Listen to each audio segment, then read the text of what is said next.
সুপ্রিয় দর্শক, আপনাদেরকে ইউনিক কোচিং সেন্টারের পাওয়ার টেবিলে স্বাগতম। আজকে আমি আপনাদেরকে দেখাবো এইচএসসি আইসিটি চ্যাপ্টার 3.2 ডিজিটাল ডিভাইসের লজিক্যাল ফাংশনের সরলীকরণ। তো আজকে আপনাদের আইসিটি বোর্ড বইয়ের 268 পৃষ্ঠার 11 নং সমস্যার সমাধানটি আপনাদেরকে করে দিব এবং বুঝিয়ে দিব। তো বেশি কথা না বলে চলেন শুরু করা যায়।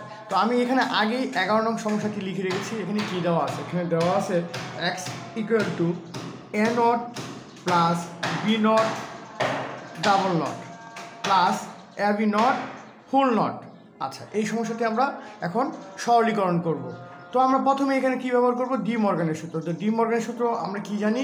এ plus B not equals to A not into B not. যদি যোগ আকারে থাকে, নটের ভিতরে যদি কোনো কিছু যোগ আকারে থাকে, সেটাকে আমরা গুণ আকারে প্রকাশ করব। এটাই ডি মর্গানের সূত্র।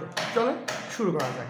তো এখানে এ নটের উপরে এর উপরে একটি নট আছে, তার উপরে আবার আরও দুইটি নট, টোটাল 3টি নট আছে। তো আমরা এটাকে প্রথম সরল করে নেব। যেহেতু এটাকে একটা রাশি ধরে নেব, এটাকে একটা রাশি, তা দুইটা রাশি যোগ আকারে আছে। তো আমরা কি জানি?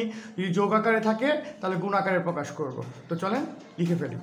এ নট প্লাস বি নট, আগে থেকে একটা নট ছিল, একটা নট, যেহেতু আরেকটা হোল নট ছিল তাহলে আরেকটা হোল নট দিয়ে দিলাম।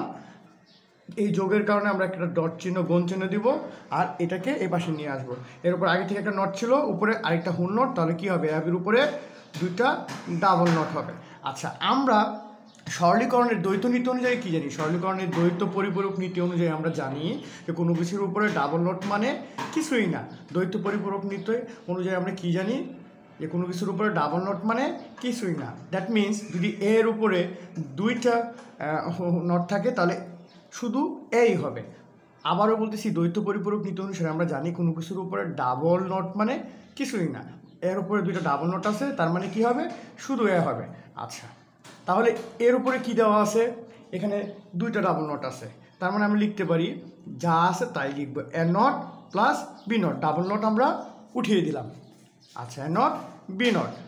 আচ্ছা, যেহেতু অ্যাবের উপরে ডাবল নট আছে, এটাকে আমরা ব্র্যাকেট আটকে দিতে পারি, ব্র্যাকেটের মধ্যে লিখে দিলাম অ্যাবের উপরে ডাবল নট আছে, তার মানে কোনো কিছুর উপরে ডাবল নট মানে কিছুই না, শুধু আকৃতিতে থাকবে। তাহলে অ্যাবের উপরে ডাবল নট আছে, অ্যাবির উপরে যেহেতু ডাবল নট আছে আমরা কি লিখতে পারি? শুধু অ্যাবি। এখানে লিখে দিলাম অ্যাবি। এখন আমরা কি করতে পারি? এখন আমরা এই এবি দিয়ে এই দুইটা রাশিকে গুণ করব। তো চলেন গুণ করা যাক। অ্যাবি দিয়ে প্রথম যদি অ্যাবি দিয়ে যদি প্রথম এ দিয়ে গুণ করবো, আমরা একে গুণ করলে কি হয়? থাকতেছে, আমরা পাচ্ছি A into A not B plus থাকতেছে কি এখানে?